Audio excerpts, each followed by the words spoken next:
नमस्कार, मैं हूं आरजू अंसारी और आप देख रहे हैं राष्ट्रीय जगत विजन न्यूज। ऑपरेशन सिंदूर के बाद एक बार फिर एयर ट्रैफिक शुरू हो गया है। वहीं अमृतसर एयरपोर्ट से भी कतर एयरवेज की इंटरनेशनल फ्लाइट ने लैंडिंग की है। हम आपको दिखाएंगे वो तस्वीरें जो पाकिस्तान के एयरबेस की तबाही की गवाही देती है। कश्मीर से काबा की ओर जाने के लिए फिर से रास्ता खुल गया है। श्रीनगर में आज सुबह हज यात्रियों का दूसरा जत्था हज हाउस से रवाना हुआ। ये सभी श्रद्धालु सऊदी अरब के मक्का के लिए निकले हैं। 4 मई को पहला जत्था रवाना हुआ था, लेकिन ऑपरेशन सिंदूर के चलते 7 और 12 मई को जाने वाली 7 फ्लाइट्स रद्द कर दी गई थी।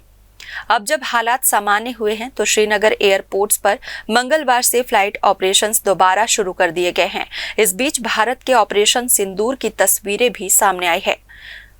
प्राइवेट सैटेलाइट कंपनी मैक्सार ने सैटेलाइट इमेजेस जारी किए हैं, जिसमें पाकिस्तान के कई एयरबेस पूरी तरह तबाह नजर आ रहे हैं। सरगोधा, नूर खान, भोलारी और सुक्कुर जैसे बड़े एयरबेस इन हमलों में बुरी तरह प्रभावित हुए हैं। वहीं पंजाब के अमृतसर एयरपोर्ट पर मंगलवार बुधवार की रात कतर एयरवेज की पहली इंटरनेशनल फ्लाइट लैंड हुई। इंडिगो एयरलाइंस ने भी बुधवार से पंजाब के लिए फ्लाइट सर्विस फिर से शुरू करने की घोषणा की है। फिलहाल इस खबर में बस इतना ही। देश प्रदेश की खबरों से अपडेटेड रहने के लिए हमारे चैनल को सब्सक्राइब करें और नए खबरों के नोटिफिकेशन के लिए बेल आइकन को जरूर दबाएं। नमस्कार।